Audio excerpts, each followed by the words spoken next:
Jemi këto momentin hapësirën e intervistës, kam në studio kolegun Elker Bushkolla. Elker, përshëndetje, mirë se erdhe. Përshëndetje, Bleda. Dhe po nisim një herë bisedën Elker, pasi kjo javë ka qenë mbushur me lajme, sigurisht kryefjala ka qenë Belinda Balluku, numri 2 i qeverisë, i akuzuar nga SPAK, i pezulluar nga GKKO, qoftë për ushtrimin e detyres, për gjithashtu edhe bllokimin e pasaportës. Pas këtij vendimit të GKK-s, Balluku shkoi në kryeministri që ndroi mbi 7 orë, më pas u bashkua edhe Ulci Manja dhe me sa duket po gjeni një lloj kompromisi me çka tregoi se çfarë ndodhi më pas, se si mund të mbrohej zonja Balluku me artificia ligjore duke dërguar edhe deri në gjykatën kushtetuese. Çdo thot marrja në mbrojtje e numri 2 të qeverisë pas akuzave skandaloze të cilat janë bërë ndaj saj për 50 milion euro me tunelin e Llogaras, me unazën e madhe, po si shtoj këtu akuzat të cilat vijnë edhe nga opozita, pasi i bie që ta përdorin vetëm për akuza këtë hapësirë. Jo, ka një problem. Është vetë SPAK-u që thot këto akuza, është vetë SPAK-u që i ka dokumentuar në dosje këto akuza, është vetë SPAK-u që në dosje shkruan e zezën të bardhë, shkelje hapur e ligjit.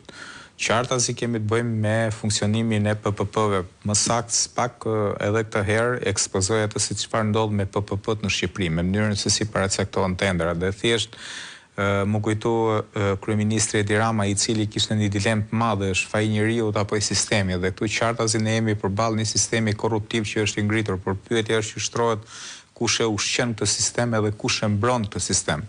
Ajo çfarë ekspozoi dosja SPAK është ajo çfarë ndodh me pjesën ndërmuese të tenderave në Shqipëri. Pavarësisht se në rastin konkret ne e kemi ndosje qartë, po unë gjykoj që është i njëjti mekanizëm në gjithë tenderat, dhe rasti Llogaras është flagrant, po ashtu flagrant është edhe rasti Ekoparkut Durrës.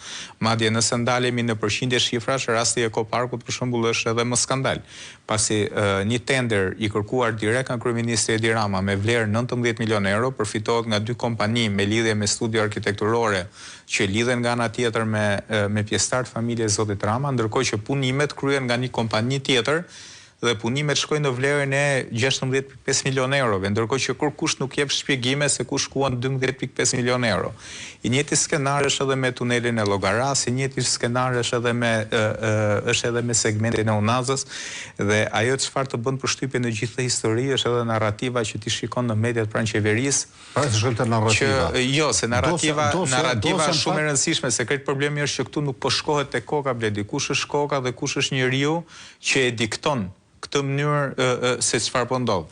Se e mësua me inceneratorët, po ky është problemi, Bled, ku është problemi është paracaktimi, po problemi që njeriu që paracakton dhe ka verdiktin final, po themi është zonja Balluku apo është dikush tjetër sipër zonjës Balluku.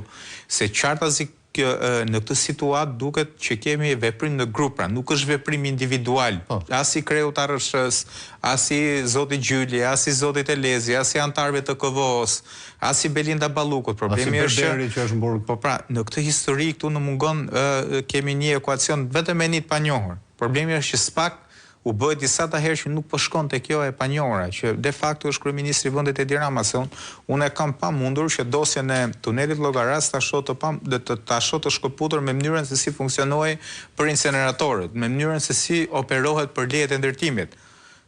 Tani ne gjithë se ka diçka. Nëse e shohim me kujdes atë se çfarë ndodh, po themi vetëm muajin e fundit, nuk po hym me vite apo nuk po hym me periudha. Ne kemi 2 panorama. Ne kemi një panoramë që na jep SPAK-u, që është me këto dosjet korruptive që duhet kemi parasysh të gjitha kanë qenë pothuajse në përfundim të afateve, dhe po mos kishte ndoshta një ndërhyrje nga partnerët, ndoshta edhe mund të ishte mbyllur. Kemi këtë korrupsionin që ekspozon SPAK-u dhe kemi një pasqyrë të mediave ndërkombëtare se çfarë ndodh me ekonominë shqiptare, që kanë në themel paratë e trafikut të drogës. Pra këtu kemi një kryqëzim të parave të trafikut të drogës që injektohen në ekonomi, që na kryqëzohen me këto paratë e taksave tona që menaxhohen për kontrata korruptive. Kontratë korruptive është edhe ky rasti që ne bëm lidhje vetëm para pak minutash me Korçën. Nga shëmbja rrugës. Qof larg në aty mund të kishim edhe një tragjedi. Në ne i pam shumë mirë ato masiv shkëmbor dhe rruga vetëm 2 muaj më përpara është inauguruar. Pra është edhe kjo pasojë tjetër për cilën ne flasim shumë pak. Se cila është pasojë që kostoi 260 milionë euro dhe 14 vite. Pra ky është standardi me të cilin ne për fat keq jemi mësuar dhe që për këtë nuk ka reagim. Po le të ndalemi pak te mesazhet. Mesazhet qarta Bledi tregojnë se kontratat PPP janë si kostume të qepura me porosi. Mesazhet tregojnë se si biznesmen të caktuar detyrohen që të bashkëpunojnë me biznesmen të tjerë. Mesazhet tregojnë qartazi se si kriteret përcaktohen dhe se si shpesh herë në shumë raste fituesit nuk i plotësojnë as kriteret. Dhe e gjitha kjo mendoni që nuk ndodh pa atë pjesën që është pjesa e rrushfetit për cilin SPAK nuk jep detaje se ku janë parat, se çfarë ndodh me parat, ku kanë përfunduar në finale këto para, kush është përfituesi kryesor i të gjithë kësaj skeme. Janë disa elementë të cilat SPAK duket që nuk i heton të plota për të mos shkuar në atë që është në majtë të piramidës së këtyre akteve korruptive. Patjetër që po, edhe sjellja e kryeministrit është lexim i qartë, se në fund ditës kryeministri ka thënë që ne nuk i komentojmë vendimet dhe hetimet e drejtësisë sa kohë ato janë në proces. Ne kemi parë kryeministrin Edi Rama që mori mbrojtje rektorin e Universitetit Bujqësor. Ne po shohim kryeministrin Rama që aktualisht de facto po e merr, po themi në mbrojtje Belinda Balluku, ndoshta është edhe për sipërfaqe, por fakti e konkret është që po mbledh se do të kemi parasysh Bledi që zyra e Belinda Ballukut është ngjitur me zyrën e kryeministit Edi Rama. Dhe një pjesë e mirë e vendimeve që firmos zonja Balluku janë vendime që firmosen për llogaritë të kryeministit Edi Rama, pra për shkak të postit të zëvendës kryeministit, në këtë histori vetëm Peleshi dhe Braçe 50 milionë euro, një foto që qarkulloi disa kohë në Facebook me kompaninë turke, hoq më pas, por sigurisht nuk largohet nga media. Dëgjoj, kur flet zoti Ahmetaj, ne duhet kemi parasysh që është një njerëz që i di shumë mirë hallet e kësaj qeverie, pasi për të paktën një dekadë ka qenë aty, ka qenë numri 2 në gjitha drejtimet e kësaj qeverie, ka qenë njeriu që ka menaxhuar miliarda lekë. Edhe është një njerëz që i di shumë mirë ku janë plagët, ku pikojnë këto plagë dhe se si kurohen këto plagë. Dhe dëshmitë e tij patjetër që duhet shikohen me shumë vëmendje, qoftë edhe nga instancat legislatuese, por edhe nga qytetarët shqiptar për të kuptuar se çfarë po ndodh. Unë nuk kam dyshime fare që Arben Ahmetaj është njëri i korruptuar, por problemi është që në kushtet në cilat zoti Ahmetaj ka dëshmuar në ato intervista për syri televizion, qartazi e ka vendosur gishtin plag për ish vërtetës. Se tha për Erion Veliajn. Erion Veliajn e sot e kemi në qeli. Është i pari që e parë lajmëroi aferën e tunelit Llogara, sepse e dinte se kishte qenë vetë pjesë e marrëveshjes, pavarësisht se tani flet në të tjera kushte dhe në të tjera rrethana. Dhe doli eksaktësisht sikurse e tha zoti Ahmetaj. Të gjitha detajet që janë në dosje janë pjesë e dëshmisë së zotit Ahmetaj. Mjafton të bësh krahasimin. Intervista e tij për kolegun Qimpeka dhe të leximit dosjes. Shumë korrekt, domethënë dinte çdo lloj detaj, që nga firma Gjoka që fitoi tenderin e parë dhe më pas honorua dhe më pas fakti që firma Gjoka mori përsipër dhe realizimin e punimeve në shumën e 140 milionë dollarëve, kur ndërkohë tenderi ishte 190 milionë dollarë. Pyetja që shtrohet në gjithë histori është këto para ku shkojnë Bledi. Sa nga këto para kthehen pastaj në buxhetin e shtetit. Më bëri shumë përshtypje se po qarkullon dhe një video, është një video e zonjës Balluku kur u zbulua një skem mashtrimi me çështjen e ujësillësit Vlorës, abuzime, faturash ose fatura abuzive, dhe zonja Balluku aso kohë tha që këto kanë vepruar si grupi strukturuar kriminal. Tani shtrohet pyetja, po në rastin konkret nga kjo dosje që ne po lexojmë për tunelin Llogaras të paktën. Pa hyrë pasaj edhe tek pjesa e lotit 4 të Unazës. Qartazi jemi në kushtet e një grupi të strukturuar kriminal. Qartazi, nga leximi i dosjes është e qartë që jemi në kuadër të një grupi të strukturuar kriminal. Pyetja që ne duhet shtrojmë, a është zonja Balluku drejtuesi e këtij grupi kriminal? Jo. Për këtë unë gjykoj që ne duhet të kthejmë syt nga shkuara. Ai ishte Erion Veliaj për shembull dhe Leftar Koka në krye të aferës incineratorëve? Unë gjykoj që jo. Ai ishte Erion Veliaj për shembull në krye të aferës të asaj se çfarë ndodh me pastrimin e parave, të cilës do t'i dal boja shumë shpejt sikurse i ka dalë këtyre aferave, për shkak se goditje që po vjen nga Departamenti Amerikan i Shtetit, nga partnerët, mesazhet e ambasadës, ne na orientojnë qartë. Për shembull, drejtuesi i ri të SPAK që pritet të zgjidhet në SPAK, i është lënë një objektiv kryesor, goditja e financave të grupeve të drogës. Një temë për cilën realisht flitet shumë pak në Shqipëri, por ndërkohë partnerët italianë, mediat italiane, partnerët belgë, mediat belgë, partnerët anglezë, mediat angleze, të gjitha po flasin. Dhe në këtë histori ne kemi vetëm justifikimet e zotit Edi Rama që krim ka kudo. Po krim ka kudo. Kjo është e vërtetë. Po problemi është që jo në gjitha vendet kryeministri i vendit firmos leje ndërtimi për krerë të grupeve të strukturuar kriminale të cilat janë në kërkim nga SPAK. Tu është diferenca e krimi që ka kudo. Në çdo vend të botës, organizatat kriminale kanë peshën e tyre specifike, por nuk drejtojnë sektorët më të rëndësishëm të ekonomisë, sikurse ndodh këtu. Po ta bëj pyetjen, çfarë ka Edi Rama nga SPAK-u? Patjetër që po. Në perceptimin po, dëgjoj, ne kemi pasur gjithkohë nevojshme për të lexuar punën e SPAK-ut, për gjatë këtyre 3 viteve. Unë po i sjell vetëm një element shumë thjesht që është edhe shumë i njohur për publikun. Nëse u kujtohet konferenca kur zoti Berisha u pyet për çështjen e 21 janarit nga gazetarët, pra për faktin ka shkuar apo nuk ka shkuar, ne pam një reagim direkt të SPAK-ut në kohë reale, pra prokurorët e SPAK bashkë me atë zyrën e propagandës që kanë atje, që shumë mirë bëjnë që e kanë, po që duhet të jetë shumë më efektive dhe të jetë në raport me interesat e qytetarëve dhe jo me interesat e SPAK-ut apo politikanëve të caktuar. Interesat e partisë. SPAK reagoi në kohë reale, pra po ndiqte në konferencën e liderit të opozitës dhe reagoi në kohë reale. Ndërkohë kishin kaluar 24 orë nga një lajm i bujshëm për luftar Hysën. Një lajm që vinte nga Shtetet e Bashkuara të Amerikës, që është aleati jon kryesor. Që takon Rama në të gjitha drejtimet. Po, që Raman e takonte kryeministri, që ky biznesmen është i lidhur me kartelin Sinaloa, e shpallur organizatë terroriste nga Shtetet e Bashkuara të Amerikës dhe është sankcionuar nga Shtetet e Bashkuara të Amerikës. Sot e kësaj dite ne nuk kemi një reagim nga SPAK për këtë çështje, për të kuptuar ky njeri që partnerët tanë më të rëndësishëm, ata partnerë që kanë qenë në krye të reformës në drejtësi dhe që kanë finalizuar miliona euro nga reforma në drejtësi. SPAK, a do duhet vjet në lëvizje për këtë? Për thirrur për të kuptuar zotëri. Çfarë pasurish ka ky njeri në Shqipëri? Çfarë lejesh janë dhënë këtij? Se ndoshta është edhe biznesmen i rregull dhe po i biem qaf, po duhet na thot SPAK-u këtë. Se Departamenti Amerikan i Shtetit po na thot tjetër gjë. Ndërkohë që interesat e qytetarëve shqiptar dhe interesat e shtetit shqiptar në rastin konkret duhet i mbrojnë institucionet shqiptare që është SPAK-u. Edhe mbi gjitha thirret zoti Rama që të kemi pak transparencë. Se luftar Hysa thotë që Edi Rama ne kam takuar për promovimin e një libri për Shqipërinë. Ndoshta ka qenë ideja e tij për të bërë marketing Shqipërinë, ndërkohë që zoti Rama thotë që më ka ardhur në zyrë për një çështje licence. Pra kemi edhe deklarata kontradiktore. Ideja është që shqiptarët meritojnë të kenë pak transparencë.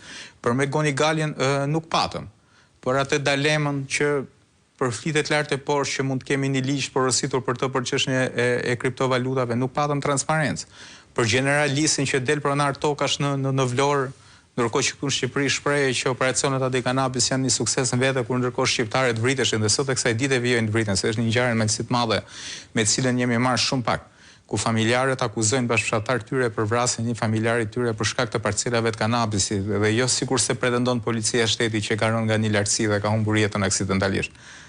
Pra janë disa çështje për të cilat do duhet kishte bërë transparencë. Kjo mungesë transparence dhe kjo mungesë vullneti e SPAK-ut për të shkuar deri në fund gjërave konkrete, normalisht që SPAK-u ne ekspozon gjitha dobësitë e tij. Pastaj është edhe një element tjetër bledi, krimi zgjedhore. Është një element për cilin sot duhet flasim, sot ka ardhur një njoftim i prokurorisë, që është njoftim krejtësharak po themi, për një komisioner të PS-s në një qendër votimi në Vorë, kur ndërkohë ne këtu kemi deputet që kanë numër votash të pashpjegueshëm. Ne këtu kemi deputet me nga 30.000-40.000 vota. Ne nuk pam një lëvizje në kohë reale të SPAK-ut me gjithë bujen që u ngrit task forca një vit përpara nisi punën task forca, po themi, ose nisi promovimi i kësaj task force dhe në fund ditës vetë zoti Dumani e pranoi dështimin e saj. Sigurisht, po flasim për afera korruptive, miliona euroshe. Më the për trafikimin e drogës, për pastrimin e parave. Sigurisht, SPAK-u duhet ketë një rol për sa i përket emetimit këtyre parave në ekonominë shqiptare.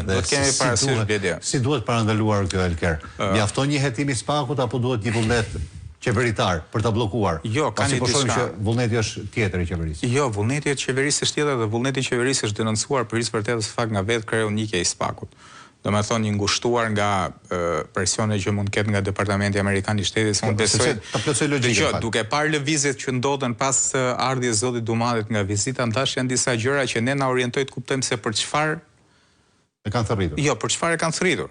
Janë takimet malzi, me fokus kartelet malazeze. Është ardhja prokurorit të Serbisë në Shqipëri me fokus kartelet serbe të drogës. Është goditja biznesmenit luftar Hysa. Është ardhja e zyrtarit tjetër amerikan të zotit Fleming, i cili kishte një qëllim qartë. Lufta kundër korrupsionit dhe lufta kundër financimit ose financave të organizatave kriminale.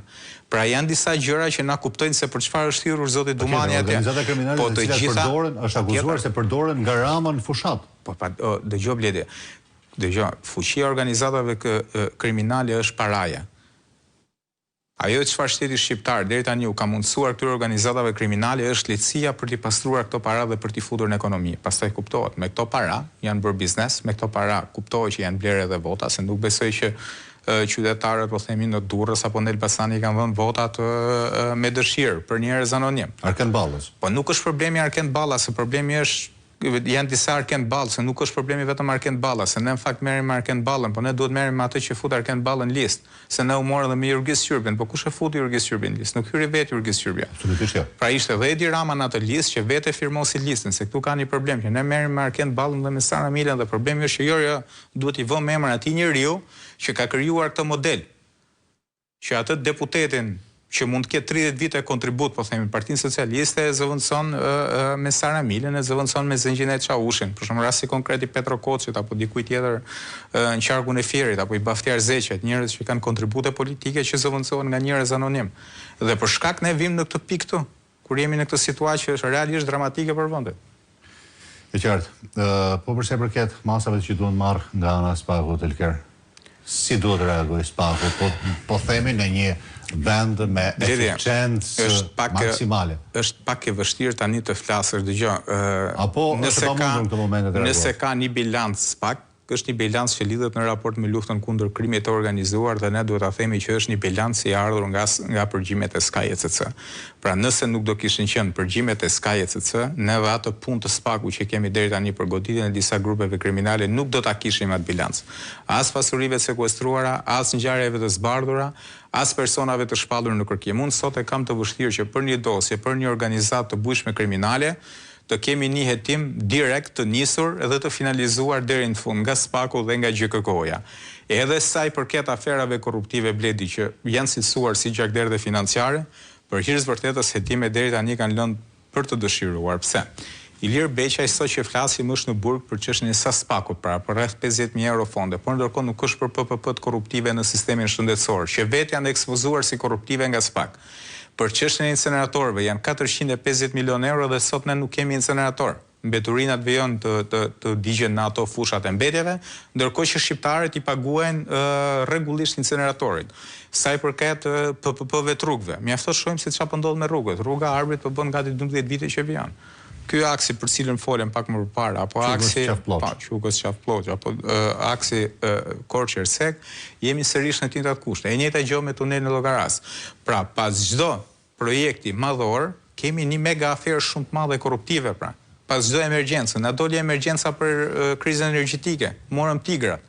Ku i kemi tigrat sot? Na dolën edhe përmbetjet, vetëm inceneratorët. Po këtu pra është problemi, na dolën edhe përmbetjet, pra pas çdo emergjencë këtu na del një projekt i madh, pas këtij projekti të madh fshihet një mega aferë korruptive.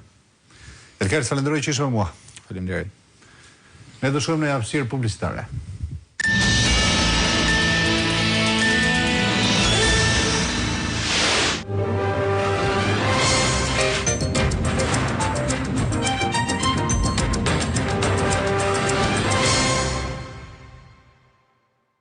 A vuani edhe ju nga urinimi i shpesh dhe nevoja